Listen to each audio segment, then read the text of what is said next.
دمانتين وحديث السلام السلام عليكم ورحمة الله وبركاته.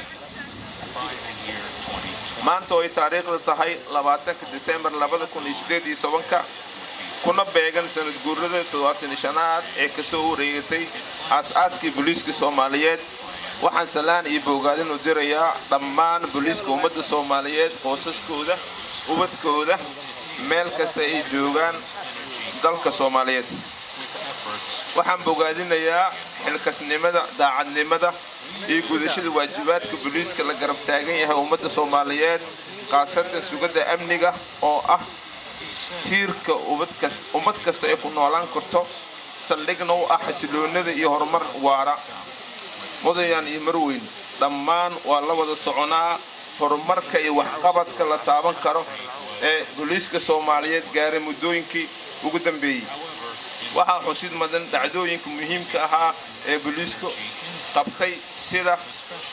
ka hortagga cadawga ummadda Soomaaliyeed ee al-shabaab oo tira aad u badan ciidanka booliiska gacanta ku dhigay fashilinta iyo gacan ku dhigida dhagarqabayaasha ku howlan waxyeeleynta ummadda Soomaaliyeed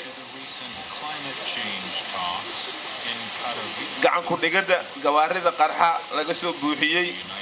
baarida ururinta cadeymo iyo dabagal joogto ah ay ku hayaan dambiilayaasha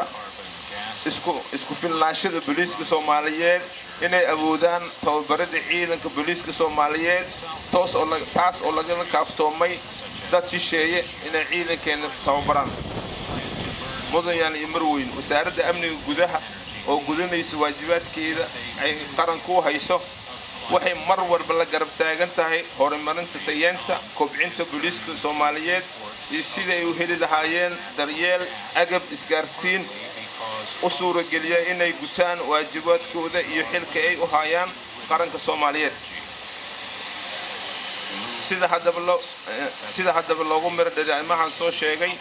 wasaaradda amniga gudaha waxay qaaday talaabooyin muhiim ah sida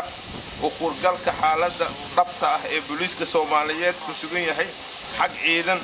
agab dhismayaal daryeel xirfadeen waxaana soo dhameystirnay wajiga koowaad ee baaritaanka uqurgalka marxaladda booliiska taas oo ah ora barnaamijkaas waxaan sameynay sanadka hore December waxaan soo dhameynay booliiska federaalka telekoobkooda hadda waxaan cadeey karnaa taliyaha dhinaciga taagan booliiska federaalka inta ka koobihiin tir ahaan inta rag iyo dumar ah darajada kala sitaan sidoo kale xirfadda iyo aqoonta soo qaateen ama tababarada soo qaateen intaas waxaa dheer inta howlgabka ah ama inta dhaawacmay iyo inta aqoonta ah iyagana cadeentooda waa haynaa marka intaas dhameeyna waxaan u gudbin feeska labaad oo ah maamul goboleedyada waxaan soo dhameystirnay maamulka Jubbaland South West iyo Galmudug waxaan hadda noo socdo aan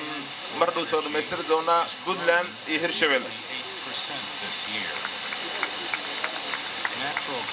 waxaan noo soo baxday booliiska ummadda Soomaaliyeed inay u baahan yihiin dhammaan kobcin dhan kasta ah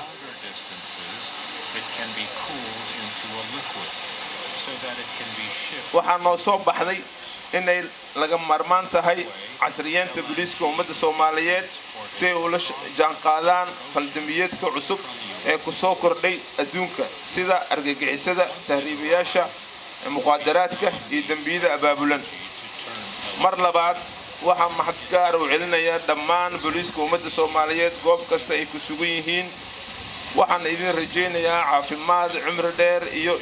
in Ilaahay sanadkiisa nabad isku keentuso ugu dambeyn waxaan idin xasuusinayaa in booliisku uu yahay barbaariyaha iyo saaxiibka gaarka ah ee bulshada Soomaaliyeed udubdhaxaadka amniga iyo hooyada dawladnimada waxaa idin farayaa cadaalad sinaan ay ka reeban tahay qabiil iyo qof jeclaysi si hufan inaad u gudataan waajibaadkiina idinkoo halka dhig dhiganaya